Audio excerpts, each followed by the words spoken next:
Katakan, apa ada seorang pemuda yang mendarat di pulau ini? Katakan, ayo cepat katakan. Sontoloyo.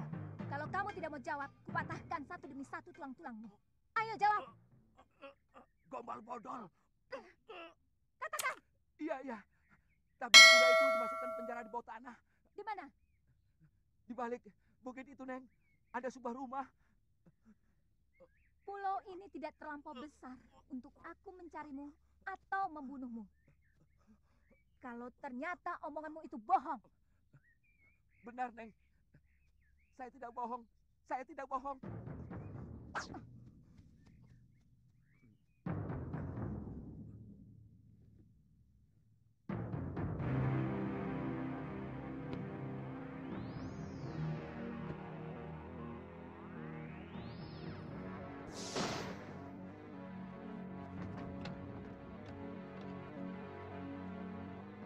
Jangan berlagak jago ke sana. Biarkan kami tetap di sini. Hei, di sini jauh lebih aman daripada di luar. Selamatkan saja dirimu sendiri.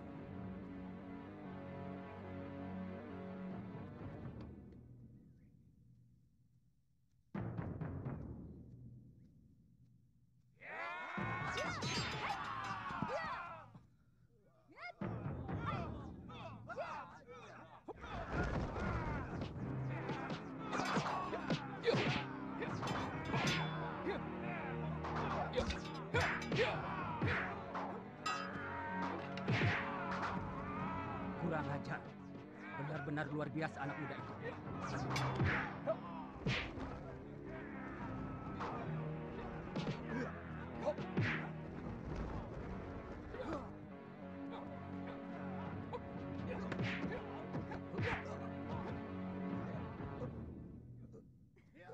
Jangan!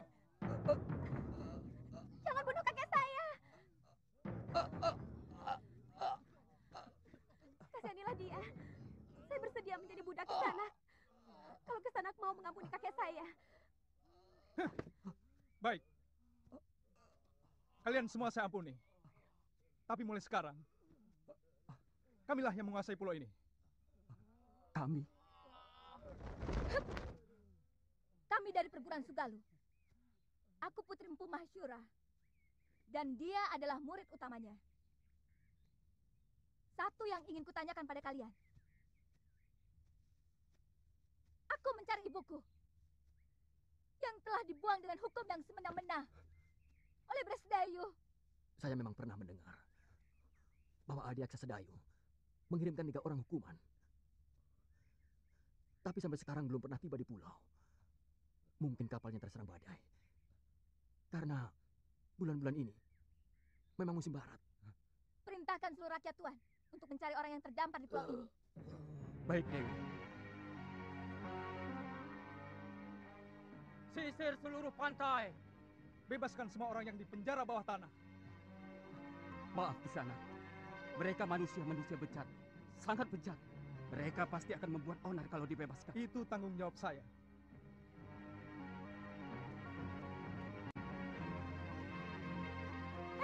Siapa kamu? Dia cucuku Dewi. Saya tidak tanya kamu. Nama saya Kaliana Tantri, cucu kakek Kalapati. Dia yang telah menyelamatkan saya dari keroyokan ular dan kalajengking di penjara bawah tanah. Jangan coba-coba menggoda kekasihku. aku bisa melakukan kekejaman yang lebih dari kakekmu.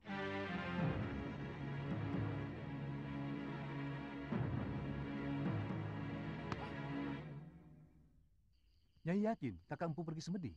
Sejak kemarin, Ki Darpa. Biasanya 3 hari baru pulang. Ini upahmu. Terima kasih, Nyai.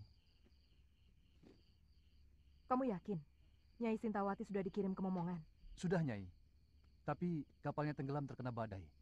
Jurumudinya selamat bisa mencapai ujung genting dan melaporkan kepada saya. Jangan-jangan Jangan khawatir, Nyai. Tidak mungkin orang bisa menyelamatkan diri dari kapal tenggelam. Jurumudi itu bisa selamat karena kebetulan mengapung di atas kepingan papan kapal. ya sudah. Baik.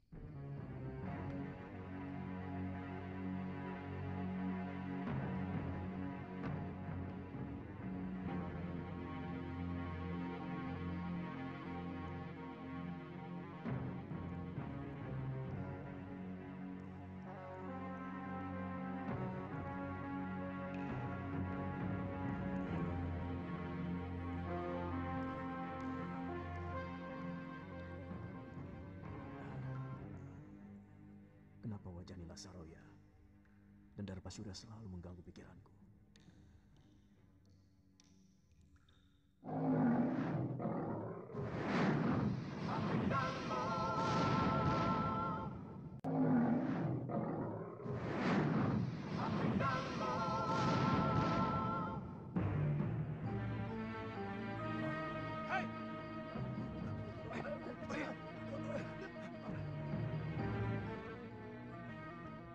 Ada apa?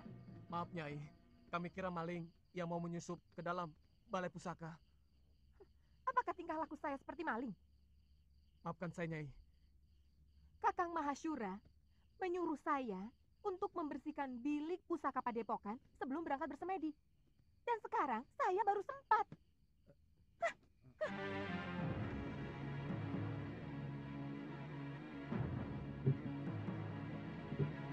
Saya heran, kenapa guru lebih mencintai Nyai Nila? Orangnya angkuh dan agak culas. Jaga mulutmu, Rade. Kalau sampai terdengar Gusti Empu, kamu bisa diusir dari Sugalu. Bukan begitu. Ini antara kita saja. Terus terang, saya lebih hormat sama Nyai Dewi Sintawati. Dia sangat bijak dan selalu memperlakukan kita seperti sanak kadangnya sendiri. Terus terang, saya sendiri agak ragu bahwa Nyai Dewi tega berbuat serong dengan geramnya. Sangat mungkin Ki Darpasura ikut bermain untuk menyingkirkan Nyai Dewi. Sebab bukan rahasia lagi antara Nyai Dewi dan Ki Darpasura saling membenci.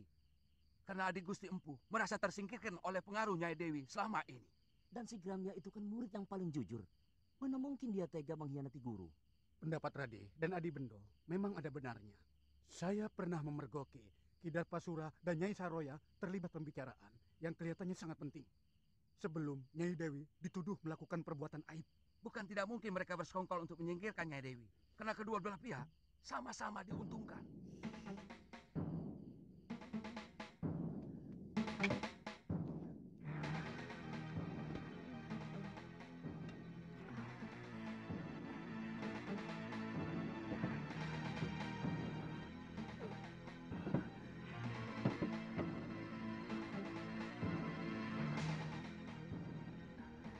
Dahsyat Ria.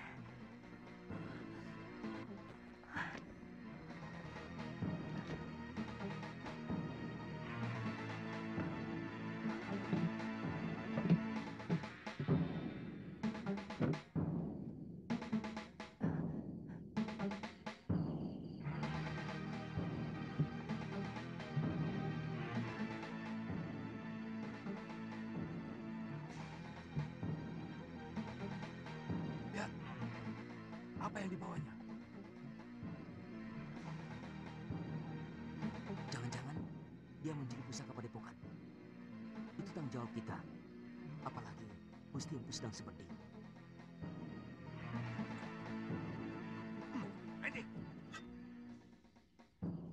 Ada apa lagi? Maaf Nyai, rumah pusaka ini tanggung jawab kami. Apa yang Nyai bawa? Bukan urusan kalian. Kami bisa digantung kalau ada selembar benang pun yang hilang dari bilik pusaka itu. Maaf, berikan kepada kami buntelan itu, Nyai.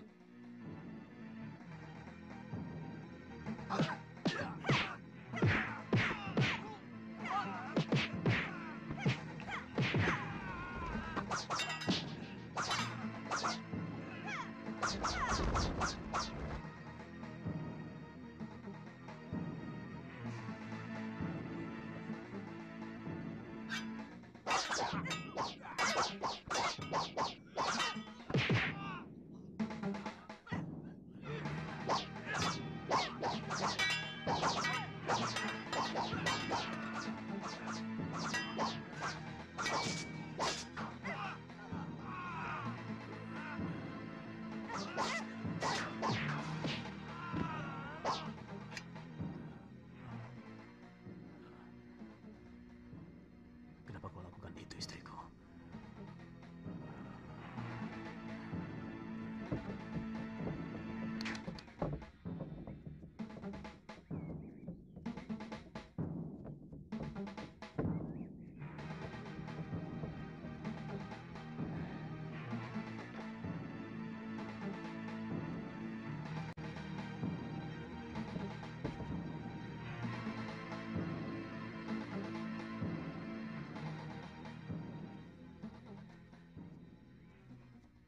Maaf, agak terlambat.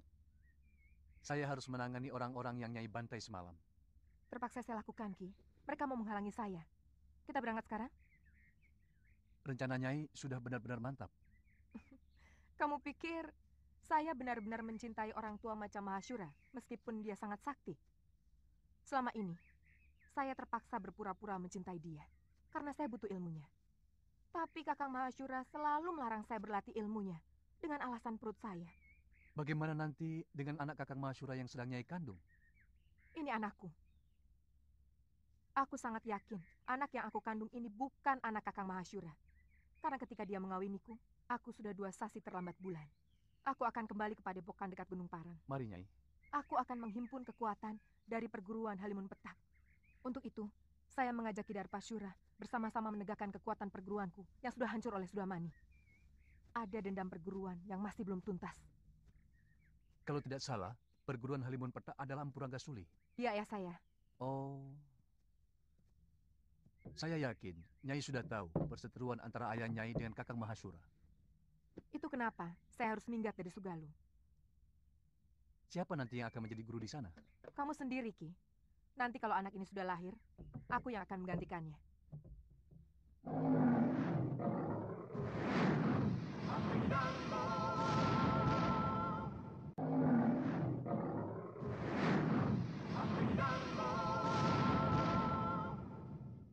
Sangat janggal kalau sebuah negara tidak memiliki raja. Selama Gusti Prabu Anglingdarma meninggalkan negeri Malwapati, rakyat kita seperti ayam kehilangan induk. Tidak memiliki kebanggaan sebagai rakyat Malwapati. Bahkan mereka cenderung menjadi bangsa yang rendah diri. Lalu, mau apa Prameswara? Mestinya Gusti Patih sudah harus mengambil keputusan. Keputusan? Ya, terus terang. Kesetiaan Gusti Prabu Anglingdarma kepada negeri Malwapati mulai saya ragukan. Mungkin karena beliau hanya sebatas mantu dari Gusti Sepuh.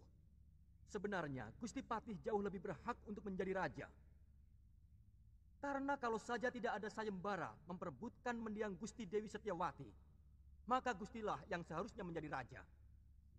Sayembara itu yang mengadakannya adalah aku, bukan Romo Prabu. Dan pertaruhannya adalah tahtaku. Di samping adik kandungku yang sangat kucintai, Dinda Setiawati. Sesudah Gusti Dewi meninggal tanpa anak, apakah hak tahta kerajaan Malwapati ini juga masih dimiliki Prabu Anglingdarma? Atau sebenarnya sudah batal? Terus terang, kami tidak pernah berpikir sampai hal itu. Saya tetap rela adik Prabu memegang tampuk kekuasaan, meskipun Dinda Setiawati telah tiada. Ini menyangkut tanggung jawab beliau, Gusti Patih. Sungguh sangat berbeda. Seorang pewaris asli dan seorang yang hanya menerima pemberian. Jangan menggoyak keyakinanku, Katuwanda. Janji seorang satria itu pantang mencela-mencela. Pagi kuning, siang merah, malam hijau. Gusti akan membiarkan negeri ini semakin kerdil, tanpa kemajuan setapak pun. Karena tidak adanya raja.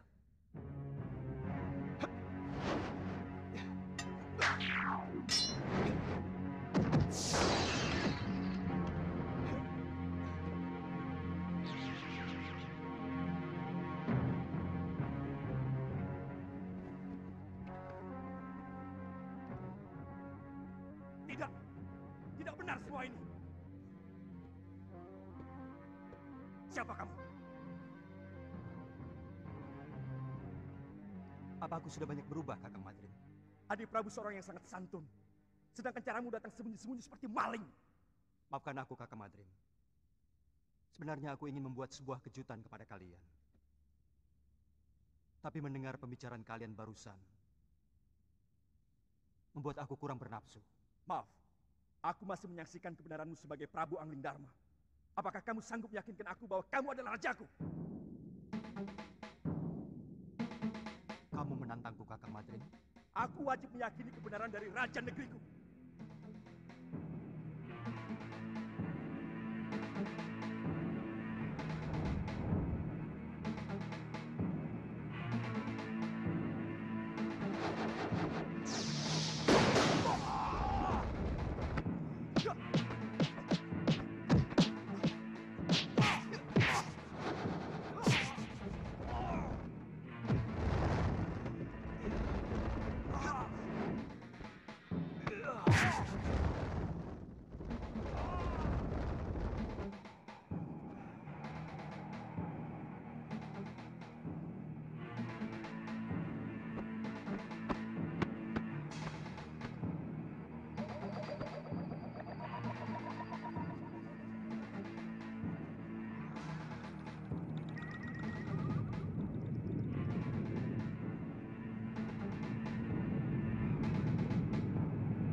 Cukup Gusti, hamba percaya.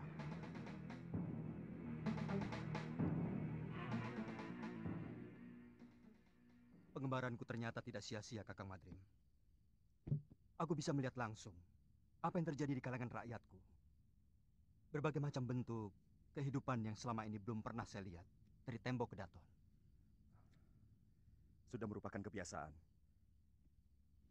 Seorang Prabu biasanya cukup melihat kehidupan rakyatnya lewat laporan para tumenggung dan adipati. Adipati menerima laporan dari para kubu dan bekel. Bekel menerima laporan dari Jagabaya dan para kepala kampung. Itulah kenapa banyak raja yang menjadi membambung. Maksud Adi Prabu? Banyak rakyat yang menderita, tapi raja tidak mampu melihatnya. Tidak sedikit rakyat yang menjerit karena penderitaan mereka. Tapi kuping raja sama sekali tidak bisa mendengar. Karena semua laporan kehidupan yang masuk ke dalam kedaton sudah disaring dan diberi bedak. Supaya kelihatan indah, adem ayem, toto tentrem, kerto raharjo. Tidak baik seorang raja harus memikirkan hal-hal sepele seperti itu. Semua itu cukup ditangani oleh para rakyat dan tumenggung. Sebab ada yang jauh lebih penting dari urusan tetek bengek seperti itu. Adalah bagaimana supaya bisa menjaga wibawa. Pengembaranku selama ini membuka mata dan telingaku. Bahwa ternyata rakyat tidak pernah peduli. Apakah rajanya berwibawa atau tidak. Yang penting bagi mereka, apakah raja memperhatikan nasib mereka atau tidak.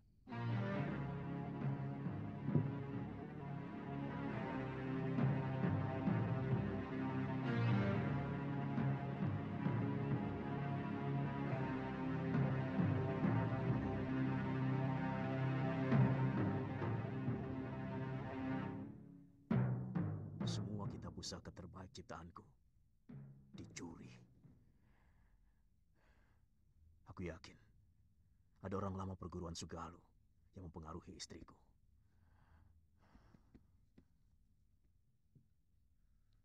Saya tidak tahu apakah ini hanya kebetulan terjadi.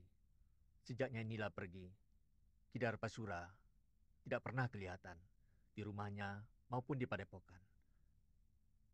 Kata pekatik rumahnya, Ki Darpa pergi mengendarai gerobak di hari yang sama dengan kepergian Nyai Nila. Darpasura. Apa mungkin adik kandungku tega mengkhianatiku, Subada? Saya benar-benar tidak tahu, Guru.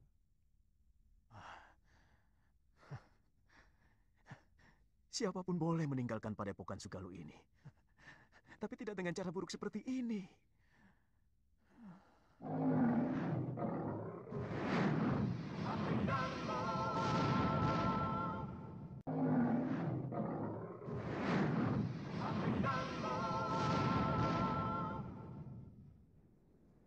Semua orang sudah dikerahkan menyisir pantai. Bahkan, beberapa orang pun sudah sampai di Pulau Hantu. Tapi Biung belum juga diketemukan. Terus terang, saya bingung, Kakang. Kamu siap menghadapi Gusti Empu, juga para Tumenggung Sedayu, kalau kembali ke padepokan Sugalu? Maksudmu, kamu lebih suka tetap tinggal di pulau ini? Karena kamu naksir sama cucu Kalapati itu, kan? Lu, jangan keungkit itu lagi. Aku sudah katakan semuanya kepadamu. Tantri hanyalah teman biasa. Apakah aku harus bersikap kasar kepada orang yang pernah menolongku? Tidak perlu kasar, tapi perlu ada jarak. Selama ini, misalnya Kakang terlalu memberi kesempatan pada gadis centil itu. Kakang memang senang, kan? Galuh, jangan. Senang? Galuh, jangan, Geli. Galuh, jangan, Geli. Kakang, tunggu. Kakang, jawab dulu pertanyaanku. Ayo, ngaku saja, benar kan? Kakang, ini. Ayo. Dinda Prabu, baru beberapa hari di sini. Sebenarnya akan lebih baik kalau Dinda pergi setelah melakukan pasemuan agung dengan segenap pamong. Terus terang, hampir seluruh rakyat Malawapati masih berkabung. Pertama karena kematian Dinda Setiawati. Dan kedua, karena kepergian Adi Prabu sendiri. Kakang Madrim, masih ada beberapa persoalan yang belum aku selesaikan. Aku akan segera kembali kalau semua persoalan sudah bisa dibereskan. Jaga baik-baik negeri ini, Kakang. Dan perintahkan rakyat menghentikan perkabungan. Karena aku masih dalam keadaan selamat. Baik, Dinda Prabu.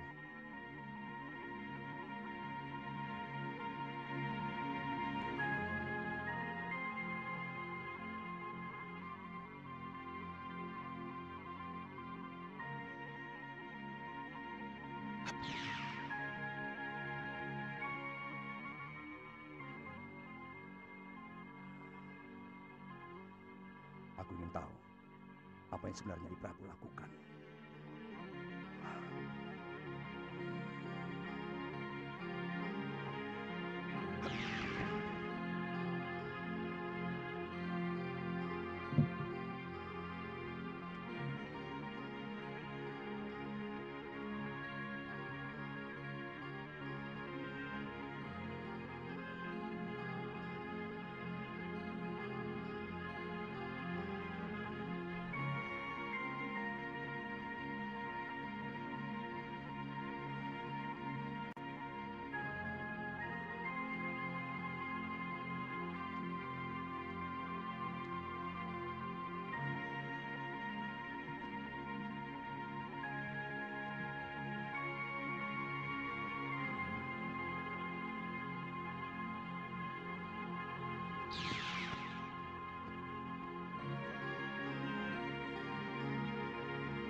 Gusti Prabu. Guru menangis? Mana? Mana Nini Saroya?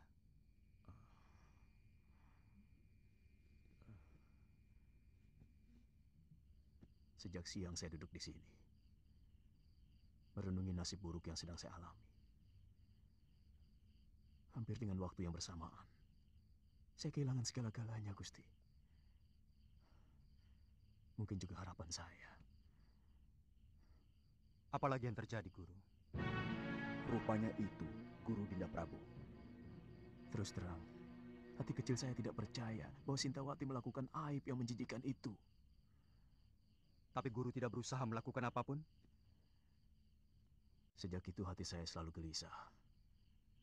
Saya selalu dikejar perasaan bersalah.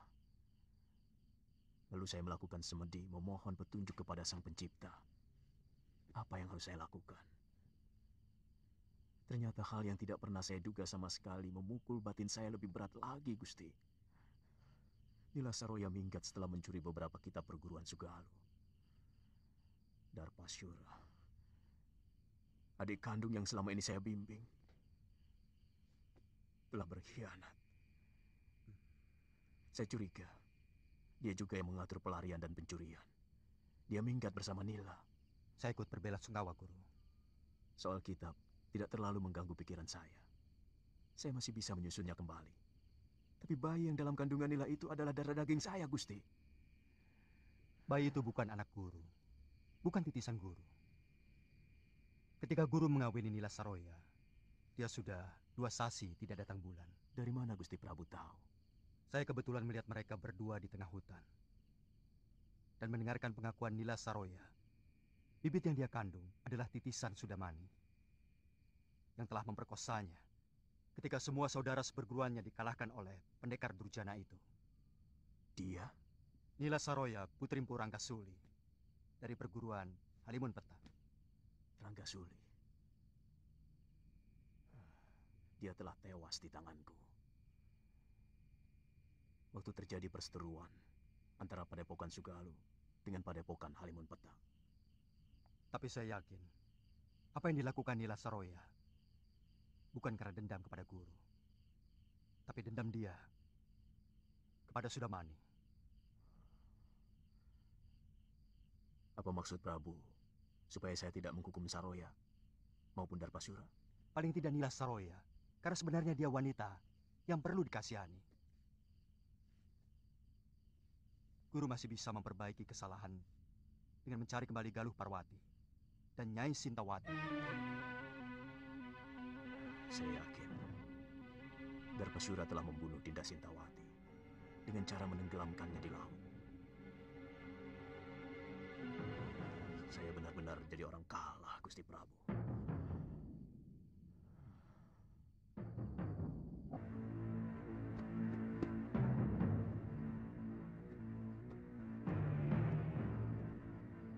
Bagaimana kalau Guru tidak mau menerima kita? Kita mengembara. Mungkin ke negeri Malwapati. Karena dari dulu Gusti Prabu Anglingdarma pernah menjanjikan mau mengajak saya ke sana.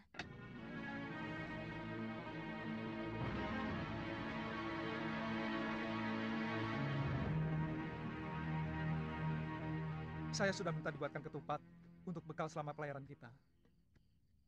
Dengan jung kecil, kemungkinan kita akan jauh lebih lama dari pelayaran kita ke pulau ini. Kita harus mengatakan pada Kalapati bahwa dia tetap hanya seorang wakil penguasa di pulau ini. Karena kita telah menaklukkan mereka. Kamu masih menginginkan untuk menguasai pulau menjijikan ini loh. Sekedar supaya dia tahu bahwa dia orang taklukan.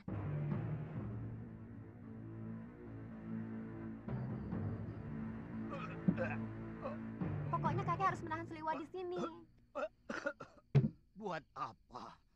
Kalau dia hengkang dari sini, aku malah senang.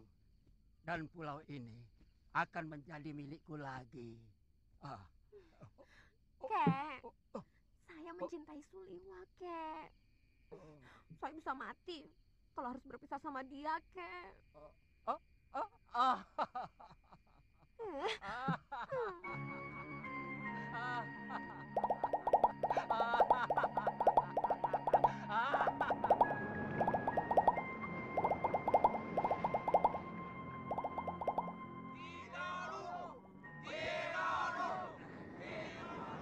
Kakang,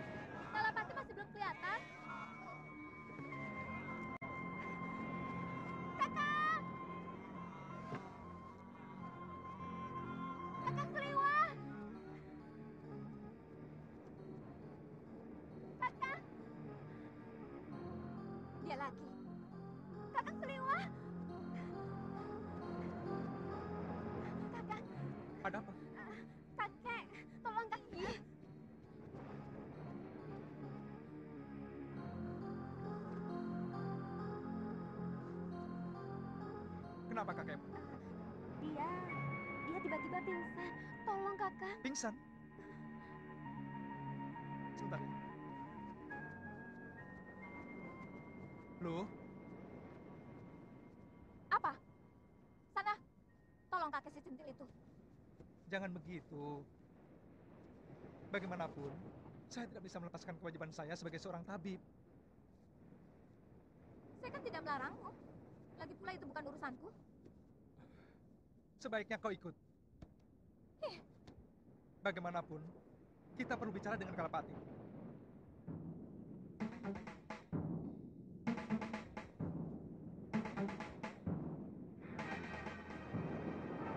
Hah, di mana dia? Di rumah.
Racun, cepat ambilkan air. Kakekmu terkena racun ikan gelembung dan bunga karang darah.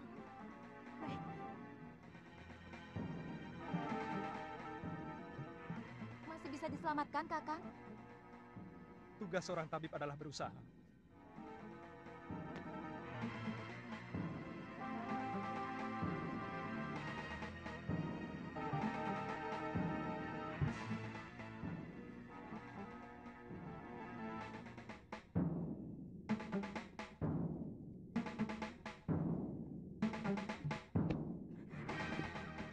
Heh, kenapa kamu tampak senang melihat kakekmu yang sekarang itu? Jangan-jangan kamu sendiri yang meracuninya. Kenapa Nini bicara begitu? Kalau saya mengharapkan kematian kakek, buat apa saya minta tolong sama Kakang Suliwa?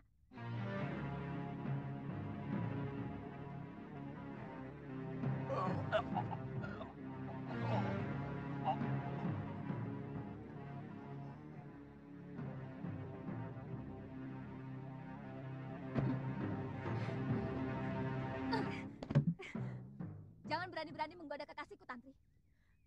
Saya juga mencintai Kakang Liwan ini.